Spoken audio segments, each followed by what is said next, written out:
Hi, welcome to Daydream Mariner Flower Farm.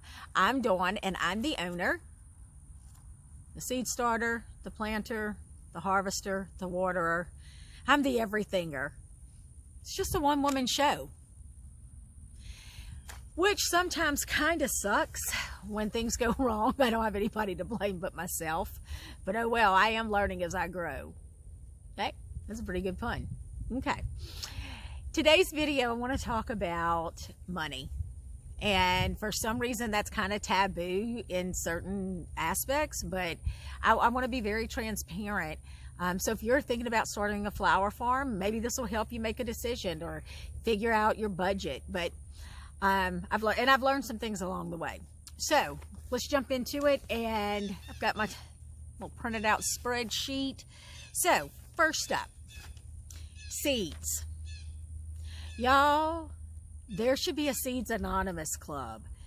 They are so addicting to buy. I don't know what happens. The book falls open, there's something pretty, and I'm like, click, click, bye, bye. And then I have a seed order, and I don't even know if I can grow these seeds. So, my first year, I spent $876.44 in seeds. That is ridiculous. I did not need $876.44 worth of seeds. I didn't even know what I could grow, but I sure was having a lot of fun ordering seeds. Obviously, almost to the tune of $1,000. That was ridiculous. Don't fall into that trap. I also needed some materials and supplies. We've lived on this property for about 7 years. We built our house 2 years ago. And so we sit on about 10 acres, which we are extremely fortunate. And I knew I wanted to do something out here, just wasn't sure what it was, and fell into flower farming, which is another video for another day. But I didn't have anything to grow flowers. And so I do have a shop that had actually doubled as a storage unit when we were building our home. And so there's still stuff in there. And so it's just a shared space. So I don't have a whole lot of space. Hopefully to get a greenhouse and another workspace by the end of 2023. So that's kind of in the plan. But I needed shelving, and I needed lights, and I needed heat mats, and I needed clippers and netting, and I needed the ground cover barrier. I needed a pouch to put my stuff in to walk up and down, my clippers and my gloves. I needed gloves. I needed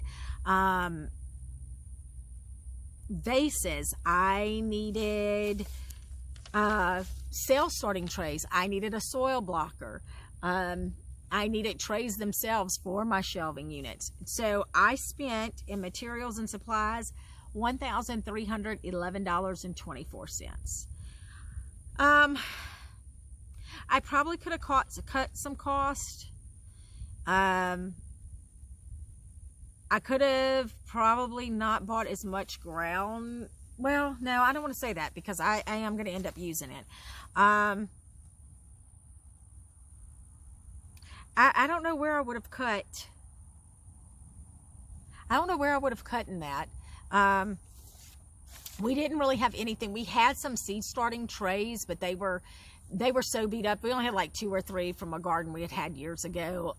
So I needed some. We needed some of those. Books. Well, and let me talk about the education piece. I needed to get educated because I had no idea how to do this. So I did take a farm school class online. I tried a couple of others that did like a monthly thing, and they just were not for me. It's not what I needed. The content was fine, but it's just not what I needed. So I ended up just doing like a month of a couple of those. I did join an association. And so I spent $706 in my education, and then I had to buy books. I bought books on drying flowers, on when to harvest, on what disease looks like on flowers. So I spent $164.48 in books. I did buy a couple of pretty books, of course. I mean, there were some about just dahlias, and they were pretty, but in reality, I don't even know if I'm going to grow dahlias. I tried last year. They seem like they're really high maintenance. I don't know. That's still up for debate. I did buy, because I was soil blocking, and Lisa Mason Ziegler, who does cool season flowers, She had her own recipe of what she used, and I wanted to replicate that because I needed to figure out if that was going to work for me. And I also invested in some Natrol, which kills those little black bugs that fly everywhere that are such a pain in the butt to get rid of. And so I spent right at $60 there. I also did, I bought my domain because I was using Daydream Manor. That's what I called our home when we were building, because I wanted to document it as we were building on my Instagram. And so I wanted to buy the domain because I knew I wanted to have a website eventually. And then I needed a few phone accessories. I needed a new tripod and a couple of things. So I didn't spend a whole lot there, like $33. Interesting enough, though, in the state of Louisiana, if you are a cut flower farmer and you want to sell flowers, you have to have a retail florist license. Only place in the United States that requires that.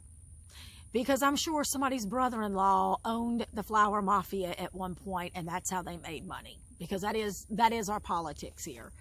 And that's just reality. And so I had to buy their book at $49.79. I had to take a test, the license.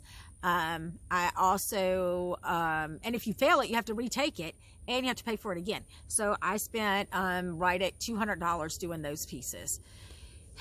And a lot of nerves, just a lot of nerves. I mean, if you haven't taken a test in 30 years plus, it's not really a whole bunch of joy having to study to be a retail florist with no formal training, to go take this test so that I could sell flowers. But it's done, and I don't have to take the test again for 5 years. So we'll worry about that in 5 years.